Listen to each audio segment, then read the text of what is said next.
पर जो कि हम सभी को दुख पहुंचाने वाली खबर है। जी हां, अलविदा धर्मेंद्र। मैं हूं सनी गंगासागर आपके साथ में। हिंदी सिनेमा के हीमैन धर्मेंद्र का करियर किसी फिल्मी कहानी से कम नहीं था। पंजाब के गांव से मुंबई आए धर्मेंद्र ने इंडस्ट्री में कदम रखा तो उनके लुक्स, उनकी स्क्रीन प्रेजेंस और सादगी ने जल्द ही दर्शकों को अपना दीवाना बना दिया। 1960 का वो दशक था जब दिल भी तेरा हम भी तेरे इस फिल्म के जरिए उन्होंने अपने करियर की शुरुआत की थी। जल्द ही फूल और पत्थर ने धर्मेंद्र को हिंदी सिनेमा में एक ऐसा उभरता सितारा बना दिया जिसके बाद उन्होंने कभी पलट कर नहीं देखा। 70 के दशक में उन्होंने एक्शन, रोमांस और कॉमेडी फिल्में, हर जॉनर की फिल्मों में अपना बेमिसाल अंदाज दिखाया, दर्शकों का मन मोह लिया। उसके बाद आई शोले, जिसमें वीरू और चुपके चुपके में प्रोफेसर, यादव की बारात, प्रतिज्ञा, राजा, जानी, धर्मवीर जैसी फिल्में, जिसके बाद धर्मेंद्र ने बॉक्स ऑफिस पर फिल्मों के हिट होने की गारंटी खुद को बना लिया। उनकी हेमा मालिनी के साथ जोड़ी भी लगातार सुपर हिट रही और दर्शकों ने दोनों को ही दिल से खूब प्यार दिया, खूब स्वीकारता दी। 80 के दशक तक धर्मेंद्र की लोकप्रियता चरम पर रही। वो उस दौर के सबसे भरोसेमंद एक्टर बन गए थे, जो कि हर हुनर में माहिर थे, हरफन मौला थे, चाहे वो एक्शन हो, कॉमेडी हो। लेकिन आज ये तस्वीरें बेहद दुखाने वाली तस्वीरें हैं। धर्मेंद्र के तमाम जो प्रशंसक थे, जो फैन हैं, उनके लिए कहीं ना कहीं दुखी करने वाली तस्वीरें। जब उनका अंतिम संस्कार करने के लिए सभी वहां पहुंचे, जो उनके चाहने वाले थे, फिल्म इंडस्ट्री से लेकर उनके परिजन और उनके प्रशंसक, सभी की आंखें नम थी। तस्वीरें आपके सामने हैं। हेमा मालिनी, अमिताभ, अभिषेक बच्चन, साथ ही आमिर खान, सभी ने उन्हें अंतिम विदाई दी। धर्मेंद्र की पहचान उनके दमदार डायलॉग्स के लिए थी। देसी हीरो के तौर पर उनकी एक छवि थी, एक इमेज थी। सादगी से भरा उनका वो अंदाज था। हीमैन के नाम से मशहूर हुआ करते थे और चाहे कोई भी जनरेशन हो, सबके लिए क्लासिक एरा के वो एक ऐसे रोल मॉडल थे जो कि ना सिर्फ फिटनेस के तौर पर पहचान रखते थे, बल्कि अपनी अदायगी, अपने हुनर के लिए भी, अपनी जिंदा दिली के लिए जाने जाते थे। लगभग 6 दशक से ज्यादा का उनका करियर था। लगभग 300 फिल्में उन्होंने की और कई सुपरहिट किरदार निभाए, दर्शकों के दिलों में एक अलग जगह बनाई। आज भी जब धर्मेंद्र का नाम लिया जाता है तो आप अपने आसपास के बुजुर्गों से जब उनका नाम लेकर बात करेंगे तो कहीं ना कहीं उनका चेहरा खिल जाता है और उनसे जुड़ी हुई यादें वो साझा करते हैं कि किस तरह से उनका जो दौर था, उस वक्त लोगों ने बॉडी बिल्डिंग बनाना शुरू किया और जिम जाने की शुरुआत हुई, कसरत करने लगे लोग, उनके जैसा लुक लोग पाना चाहते थे। चाहे वो ड्रीम गर्ल हो, शोले में जो उनका अंदाज था वीरू का वो हो, या फिर बर्निंग ट्रेन, इस तरह की कई जो उनकी फिल्में थी जिसमें उनकी जो अदाकारी थी वो बाकियों से अलग थी। फिल्म इंडस्ट्री में खुद को उन्होंने अपनी इन फिल्मों के जरिए, अपने खुद के व्यक्तित्व के जरिए स्थापित किया। धर्मेंद्र का सफर ये बताता है कि असली हीरो वही है जो समय के साथ दिलों में लोगों के अपनी जगह बनाए रखते हैं और धर्मेंद्र भी कुछ ऐसे ही थे। आखिरी फिल्म आने वाली 21 तारीख को रिलीज होने जा रही है। फिल्म 25 दिसंबर 2025 को रिलीज होगी। दरअसल इस फिल्म का नाम है 21 और ये 25 दिसंबर 2025 को रिलीज होने वाली है। धर्मेंद्र सेकंड लेफ्टिनेंट अरुण खेतपाल के पिता का किरदार भी इसमें निभा रहे हैं और इस फिल्म को लेकर लोगों को इंतजार है। तो धर्मेंद्र का फिल्मी सफर किस तरह से रहा, किस तरह से उनकी जिंदगी का सफर रहा, ये भी हम ग्राफिक्स के जरिए आपको बता रहे हैं। पंजाब के एक गांव में जन्म हुआ, मुंबई आए, अपने लुक्स, सादगी और स्क्रीन प्रेजेंस के जरिए दर्शकों को अपना दीवाना बनाया।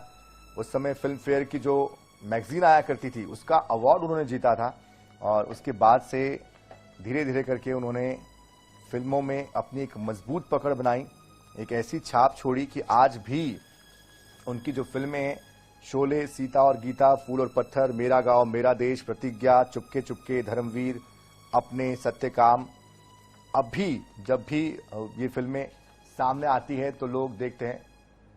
और इस बीच हमारे साथ पद्मश्री अनुज शर्मा भी जुड़ चुके हैं, जो कि विधायक भी है, अभिनेता भी है, कलाकार भी है।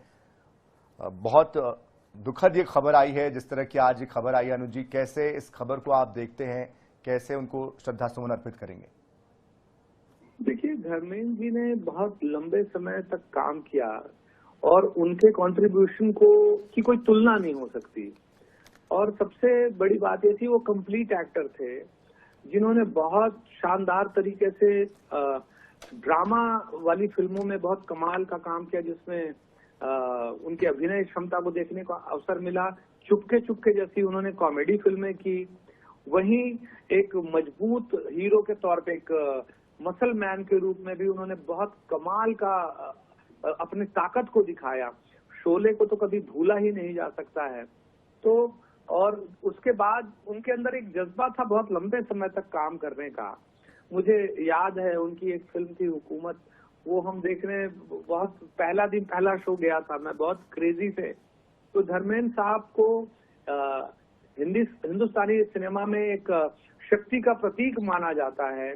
उनके नाचने का अंदाज बड़ा अलग था, उनके कॉमेडी का अंदाज अलग था, और निश्चित तौर पे कह सकते हैं कि उनकी जो विशिष्ट पहचान है वो सदैव सभी के दिलों में छपी रहेगी।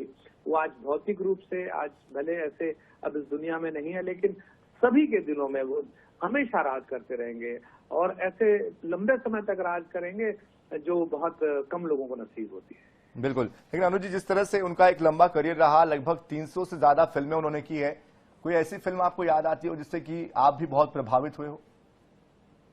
देखिए, मैं अगर उनकी फिल्मों की बात करूं तो जो उनकी पुरानी क्लासिक सब फिल्में थी, उन फिल्मों में उनका अभिनय बिल्कुल अलग लेवल पे था। फिर उन्होंने जब एक दौर उनका शोले वाला जब दौर आया तो उस समय उन्होंने तो बिल्कुल डोमिनेट करके रखा हुआ था पूरी इंडस्ट्री को। और मैं यानी सही बात बोलूं तो वो इतने बड़े आर्टिस्ट थे जिनको एक दो फिल्मों में उनके परफॉर्मेंस को या अपनी पसंद को बांधा नहीं जा सकता, वो इतने बड़े कलाकार थे। बिल्कुल, जाहिर सी बात है। लेकिन आपसे हम ये भी जानना चाहेंगे, जिस तरह की अदाकारी वो किया करते थे, आज के जमाने के जो एक्टर है और पुराने जमाने में जैसे उनका नाम लिया ही जाता है, हीमैन के तौर पर भी पहचान थी, क्या अंतर महसूस करते हैं? देखिए, उनके साथ आप हिंदुस्तानी सिनेमा की जर्नी को देख सकते हैं। ब्लैक एंड व्हाइट फिल्मों के जमाने से डिजिटल युग तक उन्होंने काम किया है और वो समय के साथ बदलने वाले अभिनेता थे। उनकी जबान, उनकी उर्दू सुनने में क्या उनका लैंग्वेज पे कमांड था। वो बहुत बढ़िया शायरी भी किया करते थे, बहुत बढ़िया लिखते थे। कभी चर्चा के दौरान आप उनको सुनते तो बहुत आनंद आता। तो वो समय के हिसाब से चलने वाले थे और लोगों को इंस्पायर करने वाली ताकत थे। उनके बच्चों को देखिए, चाहे सनी देओल की बात करें, बॉबी देओल की बात करें, ईशा देओल की बात करें, उनके भतीजों की बात करें, अभय देओल की बात करें, तो उनके पूरे परिवार ने भारतीय फिल्म इंडस्ट्री में अमूल्य योगदान दिया, अतुलनीय योगदान दिया है। बिल्कुल। यंग जनरेशन जो फिल्मी इंडस्ट्री में करियर बनाना चाहती है, जो एक्टर बनना चाहती है, उनके लिए क्या कहेंगे? धर्मेंद्र से वो क्या सीखे कि उनको भविष्य में सफलता मिले? एक तो मैं नए लोगों से ये कहना चाहूंगा, धर्मेंद्र जी से सीखने की बहुत सारी बातें हैं। मैंने कहा कि वो समय के अनुसार चलते थे। उन्होंने अपने आप को फिजिकली बहुत फिट रखा हुआ था, ये सबसे जरूरी होता है अभिनेताओं के लिए। उसके बाद वो अपने हर जॉनरा में उन्होंने काम किया है, वो चाहे इमोशन की बात हो, कॉमेडी की बात हो, ड्रामा की बात हो, इन सारी चीजों में वो माहिर थे। एक्शन की बात हो, इन सभी चीजों में वो माहिर थे। तो ये नए जनरेशन को सीखना चाहिए कि अगर आप एक कंप्लीट एक्टर बनना चाहते हैं, एक कंप्लीट आर्टिस्ट बनना चाहते हैं, तो आपको हर तरह की तैयारी करनी होगी और उस तैयारी के साथ आप जब काम करेंगे तो लंबे समय तक सर्वाइव कर पाएंगे। चलिए, बहुत बहुत शुक्रिया हमारे साथ जुड़ने के लिए पद्मश्री अनु शर्मा जी, और अपने श्रद्धांजलि देने के लिए भी धर्मेंद्र जी को याद करने के लिए। तो जिस तरह से निधन हुआ है धर्मेंद्र जी का, लंबे समय से वो बीमार चल रहे थे, 89 साल की उम्र में निधन हुआ है। इसके पहले पिछले हफ्ते भी इस तरह की खबरें आई थी, लेकिन उसका खंडन परिजनों ने किया। और ये तस्वीरें इस वक्त आप देख पा रहे हैं, तमाम जो बॉलीवुड इंडस्ट्री के दिग्गज है वो श्रद्धा सुमन देने के लिए, अंतिम श्रद्धांजलि उनको देने के लिए पहुंच रहे हैं।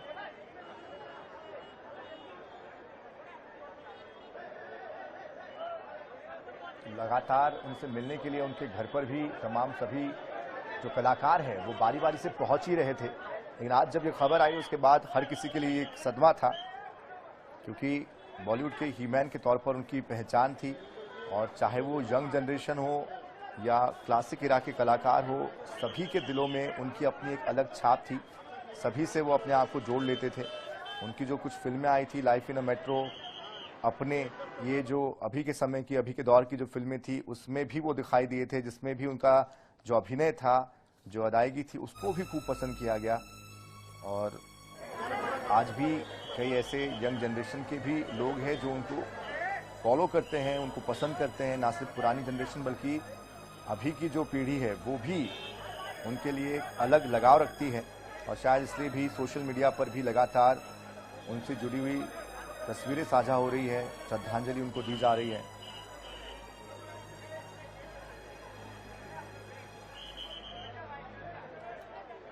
धर्मेंद्र की फिल्मों की खास बातें क्या रही, किस तरह से सफलता की गारंटी के तौर पर उनकी पहचान थी, ये ग्राफिक्स के जरिए आपको हम दिखा रहे हैं। लंबी लंबी कतारें लगती थी उनकी फिल्मों के लिए। शोले के लिए सबसे ज्यादा फीस लेने वाले स्टार थे। फूल और पत्थर 50 हफ्तों तक सिनेमाघरों में टिकी रही। 70 का जो दशक था उसमें सबसे ज्यादा बिजी एक्टर थे। 1973 में 9 हिट से ज्यादा हिट उन्होंने दी। एक साल के अंदर 9 हिट फिल्में धर्मेंद्र ने दी।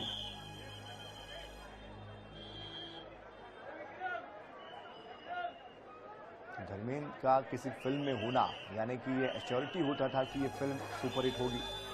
और उस दौर में चूंकि टिकट खिड़की पर लोग जाते थे तो ब्लैक में भी टिकटें खरीदते थे, और पुराने लोग बताते हैं कि कैसे उनका एक क्रेज हुआ करता था, कैसे उनके ज़माने में उनकी फिल्मों के गाने हिट हुआ करते थे, उनके कपड़े पहनने का अंदाज,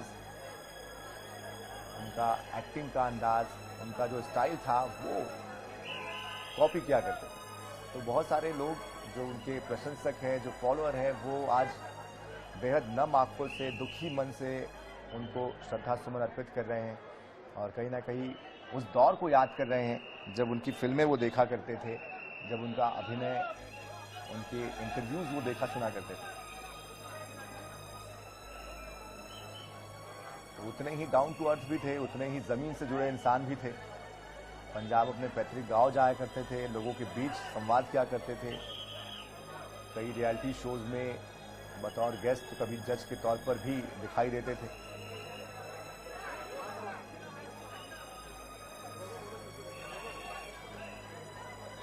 सलमान खान भी उनको अपना रोल मॉडल बताते हैं, वो भी अपने इंटरव्यू में बात कह चुके हैं।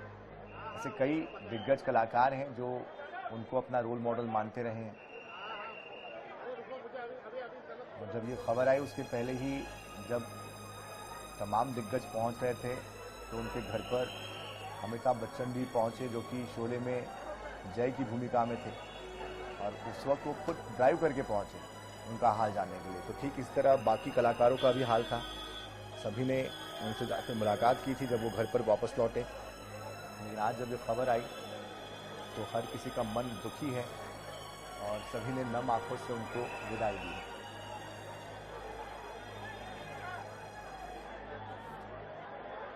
तो ना सिर्फ अभिनेता बल्कि बतौर डायरेक्टर भी उन्होंने फिल्म प्रोड्यूस की अपने बेटे के लिए, घायल, और भी कुछ फिल्में।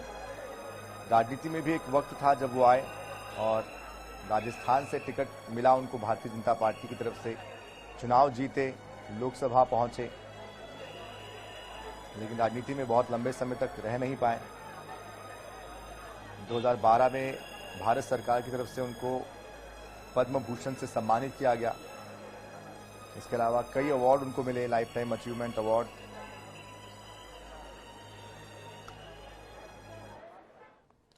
तो हम भी हमारे दर्शकों की तरफ से धर्मेंद्र जी को श्रद्धा सुमन अर्पित करते हैं और उनकी आत्मा की शांति के लिए प्रार्थना करते हैं।